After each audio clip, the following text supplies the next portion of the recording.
Mesdames, Messieurs, bonsoir. Bienvenue à cette session d'information. Voici les titres à développer. Démarrage de la correction des copies du brevet d'études du premier cycle BPC, session de juin 2026 ce lundi sur l'ensemble du territoire national. Le Collège d'enseignement général Sainte-Rita à Cotonou est le seul centre qui abrite la correction pour le compte du département du littoral. Une de nos équipes est allée constater le déroulement. Vous suivrez le compte rendu dans un instant.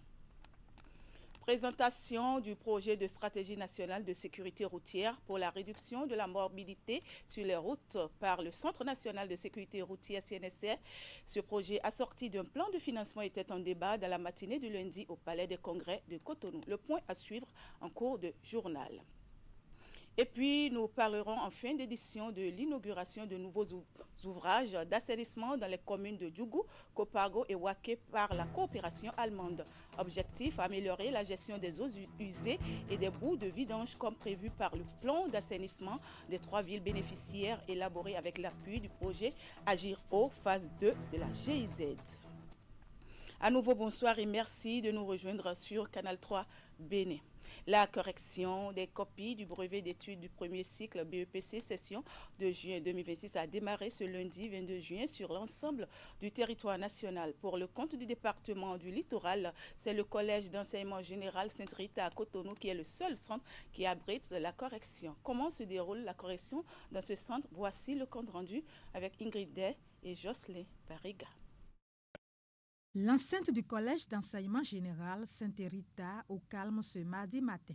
Ici se déroule depuis lundi la correction des copies des candidats à l'examen du BEPC session de juin 2026 pour le compte du département du littoral. Pour le moment, tout se passe bien selon les correcteurs. On a démarré depuis hier à 7 heures. À l'entrée, il y a eu l'appel des correcteurs. Ensuite, il y a eu la correction collective, c'est-à-dire la prise en compte du corrigé type. On a terminé vers 17 heures hier. On est revenu ce matin à 7 heures pour continuer. Ça se passe très bien. Ça va plutôt bien. On a de bonnes notes. J'ai déjà donné quelques 20. En même temps, il y a des notes pas très reluisantes aussi. Il y a des 3 et des 4. En général, je vais dire que ça va. Selon la chef centre, toutes les dispositions sont prises par les autorités pour le bon déroulement de la correction des copies de toutes les matières de la classe de 3e ici au CEG Sainte-Rita. Cette correction-là se passe très bien.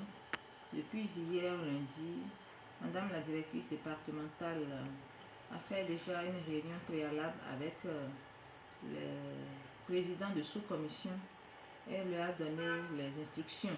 À leur tour, les présidents de sous-commission sont repartis dans les salles pour procéder à l'identité des correcteurs, à l'appel. Et les candidats qui n'ont pas répondu présents ont été remplacés. Et la lecture des épreuves a été faite, ainsi que le contenu des corrigés types. Ça a fait objet de débat et tout le monde est situé avant que la correction ne démarre. Et un peu avant, la correction collective a été faite pour que les correcteurs puissent être bien imprégnés de comment ça va se passer et qu'il n'y ait pas trop d'écart dans les notes. Un examen n'est pas un concours et le candidat moyen doit pouvoir réussir. En attendant les résultats, les acteurs éducatifs invitent les candidats à garder espoir et à rester en union de prière pour que tout se passe bien. Rappelons que la correction des copies du BPC prend fin jeudi prochain. À noter pour le compte du département de l'Atlantique, Abom et Calavier-Ouida sont les centres retenus pour la correction. Toujours au chapitre éducation, le Bénin s'est engagé à impulser un changement à son système éducatif. Les membres du secteur sont en atelier d'élaboration du cadre d'orientation curriculaire pour le Bénin. C'est un document qui définira les grandes orientations politiques, théoriques et pédagogiques du système éducatif. La cérémonie officielle devant conduire au lancement de ce processus s'est déroulée ce lundi en présence des partenaires techniques et financiers. Florence Bossa et Simon Roulonou pour le compte rendu. Les experts du domaine de l'éducation au Bénin réfléchissent sur l'amélioration du système éducatif. Le cadre d'orientation curriculaire pour le Bénin en cours d'élaboration ici est un document référentiel qui va assurer d'ici 2030 à tous les apprenants sans distinction aucune l'accès aux compétences, à l'esprit d'entrepreneuriat et à l'innovation. De 72 jusqu'à ce jour-ci, il y a eu des curricula. On se fixe toujours un cadre pour l'élaboration de ces documents-là. Maintenant, il est question parce que le primaire ne peut pas avoir son cadre à part, le secondaire ne peut pas avoir son cadre à part. Le système, c'est un continuum. Donc, il faut un document qui prend en compte tout le secteur béninois, du préscolaire jusqu'à l'enseignement supérieur, en passant par l'enseignement technique et la formation professionnelle, les alternatives éducatives. La mise en œuvre de cette vision du gouvernement béninois a été rendue possible grâce au soutien de plusieurs partenaires, notamment l'UNESCO et l'Agence française de développement. Ils assurent un rôle de leader pour redynamiser le secteur. Renforcer la capacité des experts nationaux. Et ce renforcement sera fait par une équipe d'experts de l'UNESCO, du Bureau international de l'éducation. Et donc, il y a la formation, le diagnostic, la rédaction proprement dite du cadre et la dernière étape, la validation institutionnelle. Démarré ce lundi, cet atelier prendra fin vendredi 26 juin 2026. Plusieurs activités sont prévues, dont une présentation sur le contexte, la situation et les défis de l'éducation et du curriculum au Bénin. 10 années de calvaire qui attristent apprenants, enseignants et parents d'élèves au complexe scolaire A et B de Sinwe-Hunto dans la commune d'Agbaïzou dans le département du Zou. En ce début de vacances, les voix s'élèvent encore pour lancer des appels au secours et permettre à la communauté scolaire de travailler dans de meilleures conditions l'année prochaine. L'idée est non seulement de susciter la réaction des personnes de bonne volonté, mais de mieux faire réagir les autorités en charge de l'éducation en vue de la réfection des modules de salles de classe décoiffées et en état de délabrement avancé à l'école primaire publique de Sinwe-Hunto. Les précisions avec Imet Hélène Amoussou. La situation dure depuis une dizaine d'années et laisse apparemment bien de monde indifférent au complexe scolaire A et B de Hunto, arrondissement de Sinwe-Lego, dans la commune d'Agbaïzou. Apprenants, enseignants et parents fréquentent une école en pleine dégradation. Toiture de modules de classe en lambeaux, salles décoiffées par endroits murs en ruine, sol de salle de cours sableux. Tout est réuni pour constituer l'une des conditions les plus misérabilistes d'études pour ces tout-petits. Nous sommes allés informer les autorités à haut niveau, je voudrais dire, monsieur le deux dames, et il nous a instruit d'aller formuler une demande et de déposer la demande par la voie hiérarchique.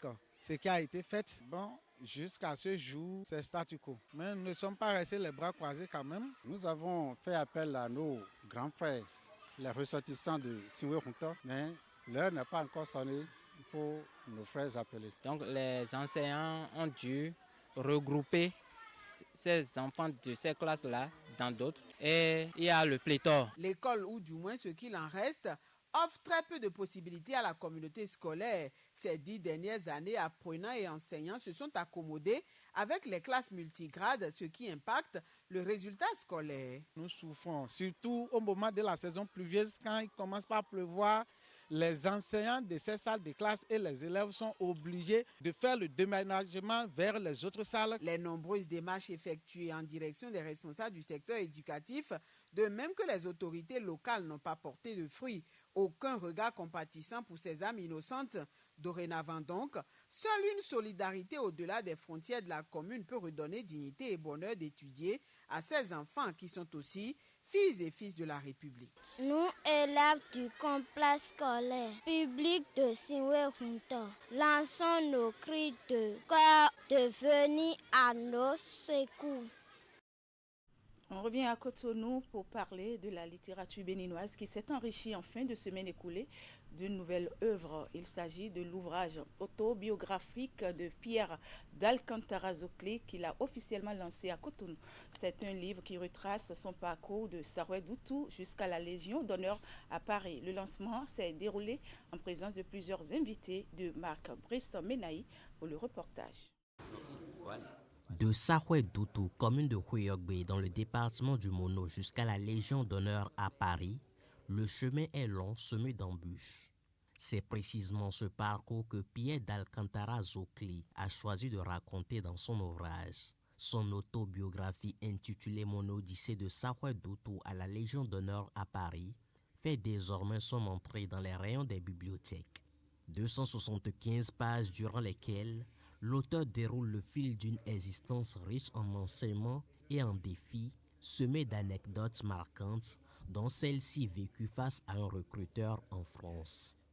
Il me fit asseoir, me regarda droit dans les yeux et déclara notamment qu'au vu de mon origine et de mes probables conditions de vie, il voulait faire de la discrimination positive en m'attribuant le poste. Il ajouta qu'il ne savait pas d'où je venais, ni ce que je mangeais. Peut-être que vous viviez dans des arbres.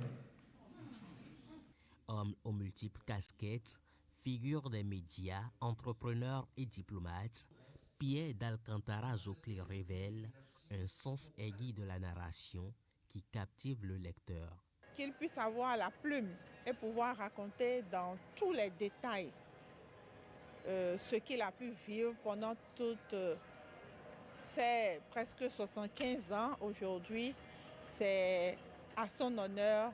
Je tiens à vraiment le féliciter. Et comme j'ai dit dans ma déclaration tout à l'heure, c'est ce petit enfant de Doutou qui est devenu une très grande personnalité, qui fait honneur à son pays, qui fait honneur à sa communauté et qui fait honneur à sa famille Zokli dont il est le président de la fondation. À plus de 110 ans, Pierre d'Alcantara Zokli livre ainsi le récit d'une trajectoire singulière, à la fois témoignage personnel et leçon de vie. Dans un tout autre registre, après la rencontre entre le Niger et le Bénin à Cotonou le week-end écoulé, le Niger a officiellement posé 2 préalables sécuritaires à la réouverture de la frontière avec le Bénin, fermée depuis juillet 2023. Le Niger exige la signature formelle d'un accord qui pose le principe de la non-utilisation du territoire d'un État pour mener des actions hostiles ou de déstabilisation contre l'autre. Par ailleurs, il demande une transparence totale sur les dispositifs étrangers stationnés à proximité de la frontière et la création d'une cellule bilatérale et de fusion de renseignements. Quelle lecture peut-on faire de ces conditions? La question est posée à Morgan Assogba, consultant en géopolitique, et voici ses explications. Déjà, il faut comprendre de façon globale que ce sont des conditions qui devraient aller de soi dans l'interaction entre les États, surtout lorsqu'ils sont frontaliers. En d'autres termes, il devrait y avoir une harmonisation des stratégies de défense parce que le bon voisinage fait partie des éléments pertinents de maintien de la sécurité et de la sûreté d'un État. Et donc, si aujourd'hui on parle de ces conditions, c'est juste une façon d'exiger que ce soit formel, puisqu'entre-temps, il y a une crise de confiance. Il faut rappeler que bien avant cette crise de confiance, il n'y avait pas ces conditions qui existaient dans les rapports entre les deux États, mais pourtant, ce sont des principes qui étaient observés de part et d'autre. Et c'est donc l'intervention de ces crises de confiance et la nécessité de formaliser ces éléments qui font que ce qu'on est en train d'appeler aujourd'hui conditions dans le cas de la réouverture des frontières entre le Bénin et le Niger, semblent être des conditions, sinon en réalité, ce ne sont que des éléments qu'on est en train de remettre sur la table pour montrer à tout le monde qu'il y a des points sur lesquels on s'est entendu et que ces points doivent être formalisés dans tout document officiel qui montrerait que le Bénin et le Niger ont décidé de passer à une phase beaucoup plus amicale et coopérative de leur interaction. vous avez bien fait d'évoquer que le Niger a toujours insisté, mais dans la pratique, on n'a pas réellement été mis face à des évidences qui montrent que, d'une façon ou d'une autre, le Bénin a pu contribuer à une quelconque déstabilisation par l'intervention de forces partenaires étant dans des bases militaires au Bénin.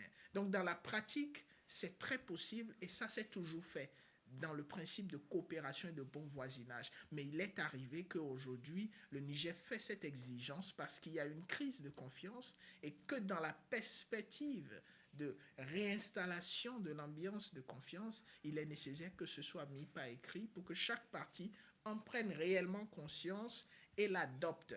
Et cela n'est pas valable que pour le Niger et le Bénin, cela est valable pour toute la sous-région, puisque ce qui se passe entre le Niger et le Bénin représente un acte majeur pour la CEDEAO et un acte majeur pour l'Alliance des États du Sahel. Dans l'actualité également, le Centre national de sécurité routière CNSR poursuit les actions dans le cadre de la réduction de la morbidité sur les infrastructures routières. Le centre a présenté aux divers acteurs du secteur un projet de stratégie nationale de sécurité routière. Ce projet accompagné d'un plan de financement a nourri les échanges au Palais des Congrès de Cotonou dans la matinée de ce lundi 22 juin. Voici le point avec Esther Tofa.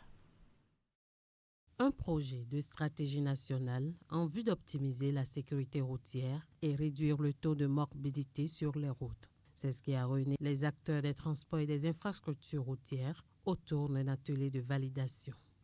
Nous connaissons les facteurs d'accident. Il faut qu'on travaille sur la qualité des véhicules, il faut qu'on travaille sur la sensibilisation, la formation des usagers de la route, des conducteurs 2, 3, 4 roues. Il faut qu'on aménage encore plus nos infrastructures routières pour qu'elles ne soient pas des causes d'accident. Le plan proposé a plusieurs actions qui vont toucher à l'amélioration de ces différents facteurs d'accident. C'est tout l'enjeu de cet atelier, valider une stratégie nationale fondée sur les données de notre accidentalité et les mécanismes de gouvernance et de financement qui donnent enfin aux acteurs de la sécurité routière les moyens de leur mission. Au cours des travaux, les participants sont invités à faire des propositions pour réorganiser le projet et tous les rapports y afférents. Le projet est réalisé avec l'assistance de l'Union africaine et de la Commission économique des Nations unies pour l'Afrique. L'objectif est clair, passer des engagements aux résultats, des stratégies aux actions et des actions à des vies efficacement sauvées. Au nom de la Commission de l'Union africaine, je réaffirme notre engagement à accompagner les États membres de renforcer leur système de sécurité routière conformément aux engagements continentaux et internationaux en la matière. La mission de la politique nationale de sécurité routière au Bénin repose sur des fondamentaux constitutionnels, institutionnels et légaux. L'atelier a pris fin dans la même journée du lundi 22 juin 2026.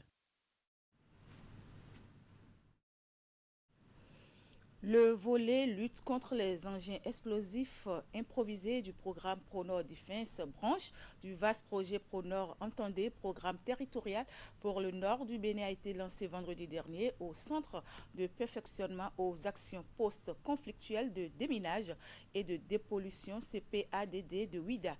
Financée par l'Union européenne, cette nouvelle initiative vise à renforcer les stratégies de lutte contre l'extrémisme violent au Bénin dans ces régions septentrionales. Le compte-rendu de la cérémonie de lancement avec Hugues Vignibé. À travers ce volet du programme ProNord Defense, le Bénin lance une offensive contre les engins explosifs improvisés. Le projet est financièrement porté par l'Union européenne. Il complète la panoplie d'outils et de moyens nécessaires pour mettre en échec les insurgés terroristes. Ainsi, il permet de réduire la vulnérabilité des soldats engagés dans l'opération Mirador face à ces engins de mort. L'usage des EEI permet aux groupes terroristes de défier les gouvernements, la liberté de mouvement des forces de sécurité, ainsi que leur capacité à protéger la population. Le large éventail de matériaux pouvant être utilisés pour la fabrication de ces engins met en évidence la nature transversale du problème et la nécessité donc d'adopter une approche globale, coordonnée et durable pour y faire face. Baptisé Pronor CPADD, cet appui à la lutte antiterroriste menée par le gouvernement béninois dans le nord du pays sera opérationnalisé par le Centre de perfectionnement aux actions post-conflictuelles de déminage et de dépollution. Il est structuré en 3 actions. La première est consacrée à la formation de 90 spécialistes en intervention sur les engins explosifs improvisés en 3 promotions de 30 personnels chacune. La deuxième activité porte sur la sensibilisation de plus de 3000 personnels dans 55 unités aux casernes des forces de défense et de sécurité. La troisième et dernière composante porte sur le renforcement des capacités du CPADD à travers le développement de la formation Weapon Technical Intelligence. Le projet s'inscrit dans le cadre du programme territorial pour le nord du Bénin, ProNord, initié par l'Union européenne et destiné à soutenir les efforts de Cotonou en vue de mettre fin à l'extrême violence sur les territoires touchés. Puis cet élément en titre à présent, dans les communes de Djougou, Kopargo et Waké, dans le département de la Donga, la gestion des eaux usées et des boues de vidange est un véritable casse-tête. Faute d'égout, les populations utilisent les fosses. Avec la croissance des villes, les rejets sauvages se multiplient et menacent la santé publique. Pour inverser la tendance, la coopération allemande livre de nouveaux ouvrages d'assainissement. Ces infrastructures sont prévues par le plan d'assainissement des 3 villes bénéficiaires élaboré avec l'appui du projet Agir Eau phase 2 de la GIZ. À Angara et à Ouagou, dans la commune de Djougou, les 2 ouvrages implantés serviront à réduire la pollution et les maladies liées à l'eau. Reportage Abdou Sarabi Idrissou. La station de traitement des boues de vidange sort de terre à Angara, dans la commune de Djougou. Les gestes symboliques lancent officiellement l'infrastructure. Elle est financée par la coopération allemande via le projet Agir O2 de la GIZ. Objectif, améliorer la gestion des eaux usées et des boues de vidange à Djougou, Kopargo et Waké. La réussite de ce projet se ne mesurera pas uniquement à la qualité des infrastructures construites et réalisées. Elle dépendra également de notre capacité collective à assurer leur exploitation, soit la chaîne de valeur, la filière de boues de vidange à exploiter, soit de fournir également assez de quantité et de qualité de boues de vidange et leur maintenance et leur pérennisation de cette station. Tout au long du processus, la GIZ a assuré l'appui technique, la coordination opérationnelle et l'accompagnement des acteurs nationaux et locaux afin de garantir la qualité des infrastructures. Le site allie sécurité et modernité pour traiter les déchets. Il offre aux populations des services d'assainissement sûrs et durables. La gestion sécurisée des boues de vidange constitue un maillon essentiel de la chaîne d'assainissement, indispensable pour réduire les pollutions, prévenir les maladies d'origine hydrique et protéger nos ressources en eau, l'une des axes stratégiques des actions du gouvernement. À Ouargou également, le point multiservice d'assainissement ouvre ses portes. Ces ouvrages renforcent la santé publique et la protection de l'environnement. Retour sur cette actualité pour finir. Le gynécologue obstétricien béninois de renommée internationale Justin Lévis Denakpo est élu membre de l'Académie nationale de médecine de France, une institution scientifique datant de 2 siècles. Originaire de la commune d'Adiorou dans la vallée de l'Ouémé, il rejoint ainsi le cercle très sélectif des personnalités reconnues pour leur contribution au progrès de la médecine et des sciences de la santé. Esther Tofa revient ici sur le parcours de cet éminent médecin dans ce récit. Suivez plutôt. Ressortissant du département de l'Ouémé, précisément de la commune d'Adjoun, Justin Lévis Denakpo est professeur titulaire de gynécologie obstétrique. Enseignant-chercheur chevronné au Bénin, il exerce à la clinique universitaire de gynécologie obstétrique Kugo du Centre national hospitalier universitaire Hubert Kotoko Manga de Cotonou. Il a effectué une partie importante de sa formation médicale spécialisée en France, notamment à l'Université de Lorraine. Reconnu comme un grand maître par ses pairs, il se consacre intensément à la transmission du savoir et à l'encadrement des futures générations de médecins et de spécialistes en Afrique de l'Ouest. Ses travaux scientifiques portent principalement sur la réduction de la mortalité maternelle, la gestion des urgences obstétriques, la santé de la reproduction et le dépistage du cancer du sein en milieu subsaharien. Son élection avec plus de 95% des suffrages à l'Académie nationale de médecine de France, prestigieuse institut scientifique, fondé il y a plus de 2 siècles, représente une première historique pour un médecin béninois, inscrivant la médecine béninoise au sommet de la sphère scientifique francophone. Il est également lauréat du prix IPAS de la Fédération internationale de gynécologie et obstétrique FIGO, saluant son activisme sur le terrain pour le droit à la santé des femmes. Sur sa page Facebook, le lauréat a exprimé sa reconnaissance envers ses collègues et proches. Il a également eu une pensée particulière pour les jeunes générations, voyant dans cette distinction un message d'espoir, de persévérance et d'excellence pour tous ceux qui aspirent à réaliser leurs ambitions. Eh bien, félicitations au professeur Denakpo. Voilà qui met fin à cette édition. Merci de l'avoir suivi et merci également à toute l'équipe de préparation, de réalisation et de diffusion. À 20h, retrouvez Wahab Alikpara et ses invités, Paul Arnaud Deguinon et Delphine Gangana dans l'info continue. Le débat se fera autour de cette interrogation, la trêve politique, gage du maintien d'un climat politique apaisé. Je vous souhaite une bonne soirée en compagnie des programmes de Canal 3 Bénin et à demain.